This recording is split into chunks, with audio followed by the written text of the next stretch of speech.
ये भारत में भाषा के आधार पर प्रांत बांटे गए हैं, लेकिन अगर आप प्रांतों को देखें तो उड़िया भाषी प्रांत के बगल में हिंदी भाषी प्रांत है। अब ऐसे देखने पे आपको उड़िया और हिंदी बहुत दूर दूर की भाषा लगती है, या तेलुगु भाषी प्रांत का पड़ोसी प्रांत हिंदी भाषी है। ऐसा थोड़ी हो सकता है कि एक मेड़ आपने पार की और भाषा बदल गई, आप आर्य से द्रविड़ हो गए। बीच में ऐसा कोई सूत्र रहा होगा जो हमने छोड़ा है, जो हमसे छूटा है। तो इस क्रम में जैसे हिंदी और तेलुगु के बीच में, ये बहुत महत्वपूर्ण बात है किशोर भाई, आप ध्यान दीजिएगा कि हिंदी और तेलुगु के बीच में एक सेतु भाषा थी, एक ब्रिज लैंग्वेज, जिसको हालवी कहते हैं। हिंदी हालवी होकर तेलुगु में उतरती है और हिंदी कलिंगा होकर के उड़िया में उतरती है। अब अगर आप कलिंगा और तेलुगु का विस्मरण कर देंगे तो उड़िया आप और हम कट जाएंगे। हम अगर तेलुगु निकाल, उसमें हालवी निकाल देंगे तो तेलुगु वाले हमसे कट जाएंगे। हमारे यहाँ हमने कई बार यात्राएं की इस दृष्टिकोण से भी कि भाषाओं के कैसे क्रमिक रूप से परिवर्तन होते हैं। तो आप हैरान होंगे कि दक्षिण की इतनी भाषाएं हैं, तो उसमें 2-3 वेरिएंट तेलुगु के, जिसमें कि टुलु भी है, तेलुगु भी है, कन्नड़ भी है, मलयालम भी है। सब भाषाएं मैंने सीखी हैं यात्रा से और बहुत अच्छे से सीखी हैं। बस इसका एक सूत्र है कि मैं एक दिशा पकड़ के मैंने यात्रा की कि अगर आप ऐसे चलते रहेंगे, जैसे अवधि है, मैं मूल रूप से अवध क्षेत्र से हूँ, तो जब अवधि से आप पूरब की तरफ चलते हैं तो अवधि क्रमिक रूप से इतना धीरे धीरे बदलती है कि अगर आप एक जगह जाकर रात्रि शयन कर लें और लोगों से बात कर लें, तो जो छोटे छोटे एडेप्टेशन हैं आप उसको ठीक करते चलें, तो आप कब भोजपुरी बोल रहे होंगे आपको खुद नहीं पता चलेगा। आपको लगेगा ही नहीं कि मैंने भाषांतरण मेरा हुआ है। ऐसे होते होते वो मैथिल, मागधी और इससे वज्जिका से होते होते कब आप बांग्ला में प्रवेश कर जाएंगे, आप खुद हैरान होंगे। वही फिर आपको धीरे धीरे क्रमिक परिवर्तन आपको असमिया में प्रवेश करा देगा। इस तरह से छत्तीसगढ़ की तरफ जब आप पढ़ेंगे तो अवधि का एक विलक्षण संबंध है। वो छत्तीसगढ़ का वो संबंध आपको उड़ीसा में प्रवेश करा देगा कलिंगा के माध्यम से। वो हालवी के माध्यम से वो आपको तेलुगु में प्रवेश करा देगा। तेलुगु में टुलु जो है आपको कन्नड़ में प्रवेश करा देगी।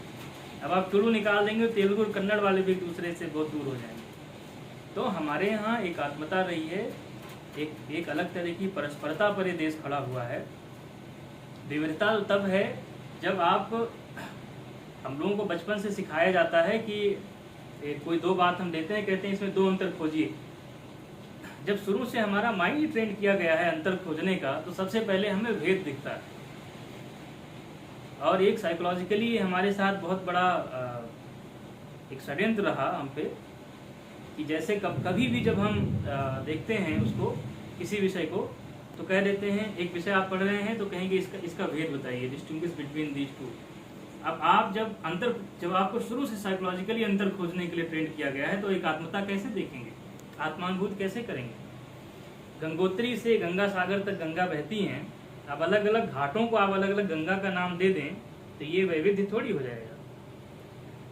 ये अलग बात है कि वो तीर्थ पुरोहितों ने उस अपने घाट को ही गंगा घोषित कर दिया, लेकिन गंगा प्रवाह है, वो घाट नहीं है। ये भेद हमें समझने की जरूरत पड़ेगी।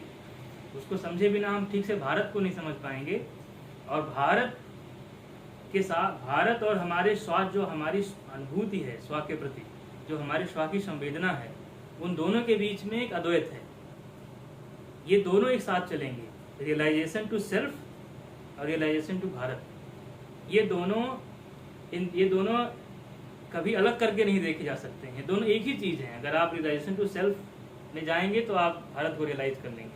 अगर आप भारत को रियलाइज करेंगे, अब आप सेंसुअली परसीव करेंगे भारत को, तो वो एक अलग विषय है। क्योंकि हमारा डिस्कोर्स ही हमेशा ये रहा कि हम लोगों ने भाषा के, जब संवाद के भी स्तर पे, तो हमने कहा कि वैखरी और वाक्य के स्तर पे तो शब्दों का अंतरण होता है, संवाद तो नाद के स्तर पे होता है। और ये डिस्कोर्स हमारे यहाँ हमेशा बना रहा। और ये ठीक वैसे ही है जैसे कोई आवृत्ति है, मान लीजिए धूल के कण सर्वत्र विद्यमान होते हैं, लेकिन जब एक आवृत्ति पाकर कहीं कोने में जम जाते हैं, जाले का स्वरूप पा जाते हैं। तो नाद से भी स्वर की यात्रा ही इस तरह से है, वो रिपीटिशन की वजह से है, दोहराव की वजह से है। लेकिन जो गहन स्तर पे संस्कृत का आयाम है वो बहुत बड़ा है। तो इस अर्थ में जब भाषा के डिस्कोर्स से भारत को देखेंगे तो हम हिंदी से जोड़ने की बात करते हैं देश को, निश्चित ही लौकिक पक्ष में हिंदी एक बड़ी भाषा है, लेकिन संस्कृत का व्याकरण दर्शन, अब हम लोगों को ऐसी बात कहनी चाहिए क्योंकि जिन्होंने अपनी वैशिष्ट या विविधता स्वीकार ली है, हम उनसे उनकी जड़ता से उनको निकालने के लिए बलपूर्वक नहीं कह सकते। तो इसका एक बड़ा सुंदर पक्ष यह है कि हमारे यहाँ भाषा तमिल है, तेलुगु है, सारी बातें ठीक हैं। आज के समय में आप ब्रिज लैंग्वेज भी भूल जाएं कोई बात नहीं, लेकिन एक बात को कोई नहीं काट सकता है, जो भी भाषा दर्शन पढ़ा होगा वो जानता है कि भारत की कोई भी भाषा संस्कृत भाषा दर्शन से अलग अपने भाषा दर्शन पे नहीं चल सकती है। और सिर्फ भारत की नहीं, आप कहीं चले जाएंगे। मैंने कोरिया में बहुत काम किया, उधर रहा। मैं एक बार अपना शुरुआत में जब कोरियाई सीख रहा था तो मेरा नाम मैं लिखने की बारी आई अरुण, तो मैं हैरान हुआ कि रा का तो अल्फ़ाबेट नहीं है कोरियाई भाषा। तो मैंने उनसे पूछा कि रा का रिप्लेसमेंट क्या है आपके यहाँ, तो उन्होंने जो अल्फ़ाबेट बताया वो ला का है। और रा और ला भेद होते हैं, ये पाणिनि के अष्टाध्यायी का एक सूत्र है, और इस सूत्र को पूरा विश्व मानता है। जहाँ भी रा का उच्चारण नहीं हो पाता है वो रा की जगह ला का उच्चारण करते हैं। चीन की तीनों वेरिएंट इस व्याकरण दर्शन को मानती है। दक्षिण इसमें पश्चिमी देशों की भाषाओं में भी रा और ला का अभेद लोग लेकर चलते हैं, दा और डा का अभेद लेके चलते हैं, धा और धा का अभेद लेके चलते हैं, और ये सब पाणिनि के अष्टाध्यायी के सूत्र हैं भाषा दर्शन के आधार पर। तो इसलिए बृहत्तर भारत का विमर्श इसलिए भी आवश्यक है कि कहीं ना कहीं इस भूमि की और इस भाषा की परंपरा ने विश्व में बहुत से ऐसे फैब्रिक तैयार किए हुए हैं, बहुत से ऐसी बनावट की हुई है जिसको बहुत बड़े कैनवास पे देखने की ज़रूरत है। भौगोलिकता उसके लिए बहुत छोटा आयाम हो जाएगा, या और कोई बातें हम करेंगे तो बहुत छोटा आयाम हो जाएंगे लौकिक पक्ष में, क्योंकि उसका आधुनिक प्रसार बहुत बड़ा है। भारत के लोगों ने विश्व को परिवार के रूप में देखा, लेकिन उसके साथ ये भी कहा कि जो